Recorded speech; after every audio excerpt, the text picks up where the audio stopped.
Hello everyone, welcome back to the Patel's e learning zone.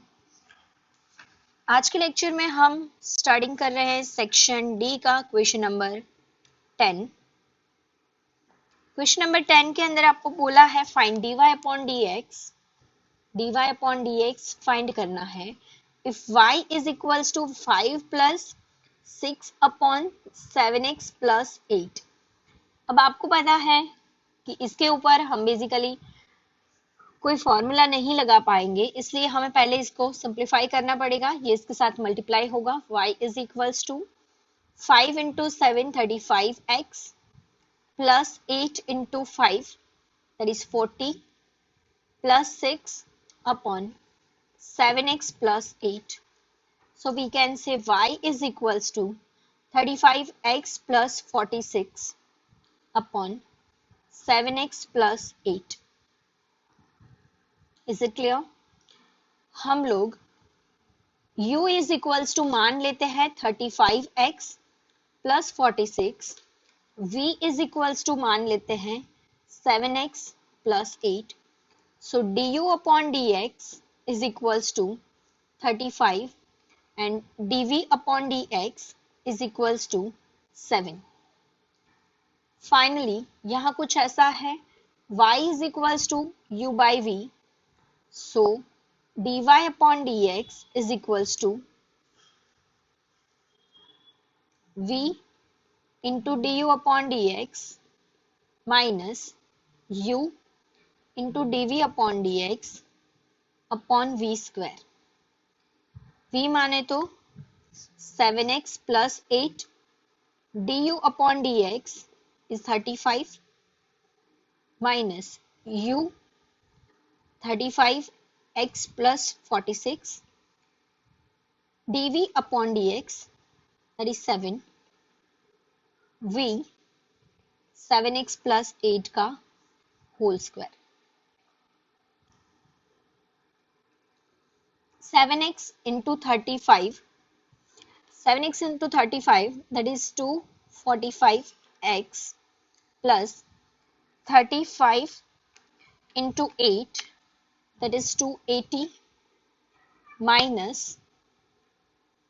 35 into 7 245x plus 46 into 7 322 upon 7x plus 8 का whole square।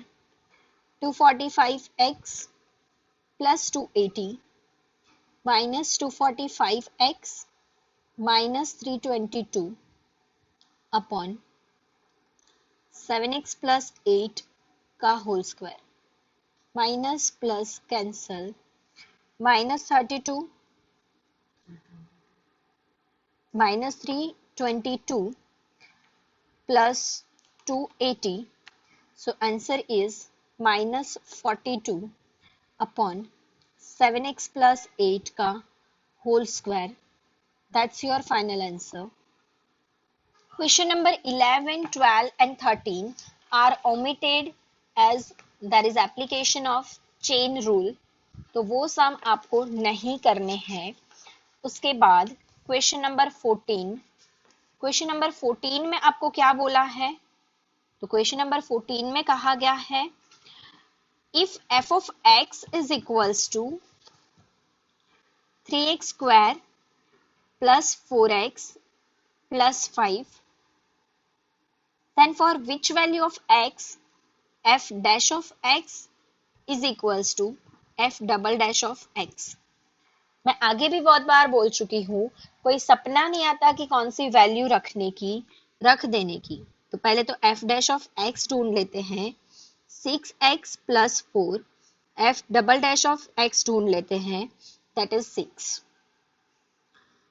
Finally रख देना f dash of x is equals to f double dash of x, so 6x plus 4 is equals to 6, 6x is equals to 6 minus 4, x is equals to 2 by 6, so x is equals to 1 by 3, that is your answer। एक बार check कर लेते हैं, 6 1/3 2 plus 4 is equals to 6. f double dash of x तो वैसे भी 6 ही था, so answer is correct. 3 mark में ऐसा पूछते हैं, मजे ही मजे हैं। Next question number 15। Find the marginal revenue if the demand function is P is equals to 2500 minus x square upon 100। बोला क्या है मार्जिनल रेवेन्यू, दिया क्या है स्मॉल p। मार्जिनल रेवेन्यू के लिए r फंक्शन होना जरूरी है, तो r फंक्शन ढूंढना पड़ेगा। r is equals to p into x. p दिया है 2500 माइनस एक्स स्क्वायर अपॉन 100 और पूरे को x के साथ मल्टीप्लाई करना है, सो 2500x minus x cube upon 100। इसको थोड़ा सिंप्लीफाई करने के लिए मैं ऐसे लिख रही हूँ 2500x upon 100 minus x cube upon 100, 0 0 cut, 25x minus x cube upon 100। हमको सिर्फ मार्जिनल रेवेन्यू फाइंड करने का बोला है। r जैसे ही मिल गया dr अपॉन dx फाइंड करो and that's your final answer. You are good to go. 25x तो 25 minus 3x square upon 100, that is your marginal revenue. Is it clear? Question number 16. Determine whether the function y is equals to 3x square minus 10x plus 7 is decreasing or increasing at x is equals to 1 and x is equals to 2. Increasing and decreasing के लिए हमको पहले तो dy upon dx find कर लेने का।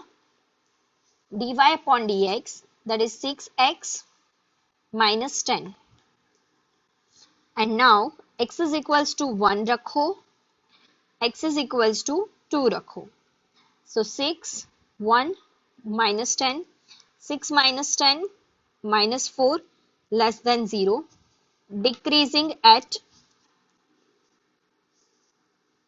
x is equals to 1। Second में 6 2 minus 10 12 by 10 sorry 12 minus 10 2 greater than 0, increasing at x is equals to 2। so basically अगर आंसर 0 से छोटा आए तो डिक्रीजिंग, 0 से बड़ा आए तो इंक्रीजिंग। क्वेश्चन नंबर 17 18 सेम ऐसे है, खुद से करो DIY some number, do it yourself. 17 एंड 18 मैं करवा रही हूं सम नंबर 19। सम नंबर 19 में बोला है production cost of a factory producing sugar is cost C is equals to x square upon 10 plus 5x plus 200। Find the marginal cost if the production is 100 unit and interpret it। हमें marginal cost के लिए dc upon dx find करना है।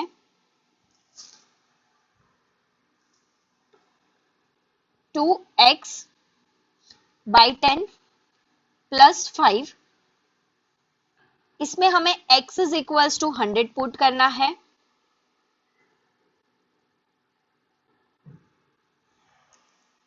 So 210 plus 5 0 0 cut 20 plus 5, so this is marginal cost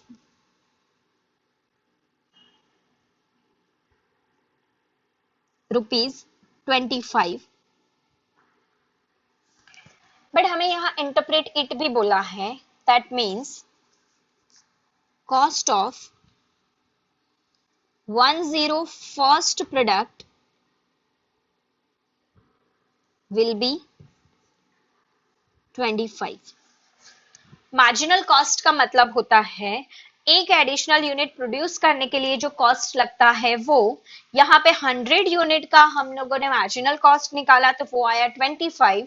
that means अगर हमें 10 first unit produce करना है, 100 के बाद जैसे ही आप पहला यूनिट प्रोड्यूस करोगे तो उसका कॉस्ट आपको क्या लगने वाला है, 25 रुपीज। Is it clear?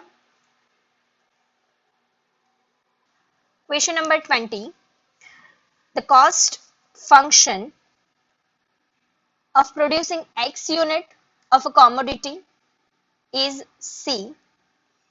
मतलब यहाँ पे आपको कॉस्ट फंक्शन दिया है 50 plus 2x plus under root x.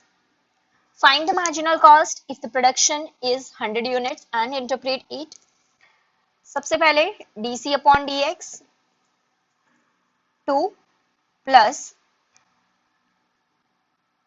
x raise to 1/2 बोल सकते हैं, 1/2 आगे लाओ, x रेज टू -1/2 होगा। सो अगर ऐसा आया है तो मैं ऐसे बोल सकती हूँ 2 + 1/2 अंडर रूट x। देखो ये -1/2 का पावर है तो वो नीचे जाएगा, 2x रेज टू 1/2 होगा। अब 1/2 है तो जब रूट था तो 1/2 करा था, अब 1/2 है तो रूट तो हो ही सकता है ना पीछे। आया समझ में? नहीं आया? देखो एक्सप्लेनेशन, ये 1/2 ये कुछ कॉस्ट फंक्शन जो है ना वो कुछ ऐसा था 50 + 2x + x रेज टू 1/2।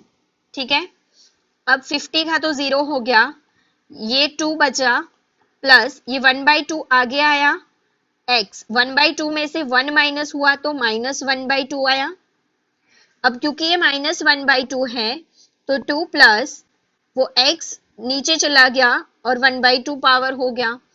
भाई जब रूट था और उसका पावर हमने 1/2 करा था तो अभी 1/2 पावर है तो ऑब्वियसली हम ऐसा कुछ लिख सकते हैं या नहीं, वही मैंने लिखा था, एक स्टेप काटा तो इतनी आपकी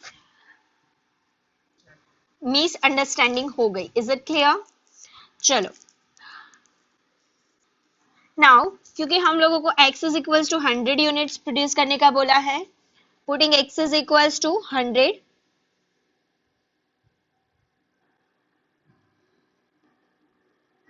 तो 2 + 1/2 x के बदले में रख रही हूँ 100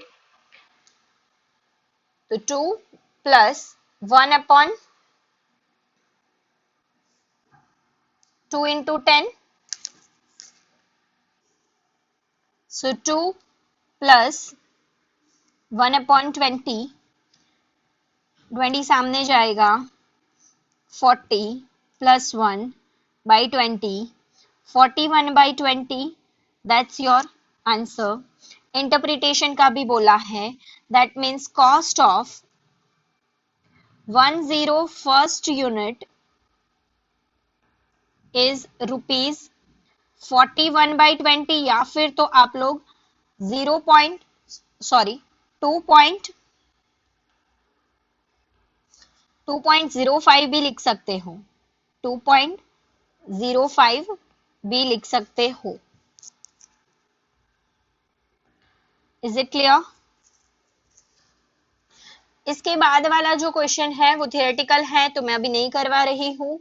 नेक्स्ट लेक्चर में हम लोग सेक्शन ई की शुरुआत करेंगे। Thanks for watching.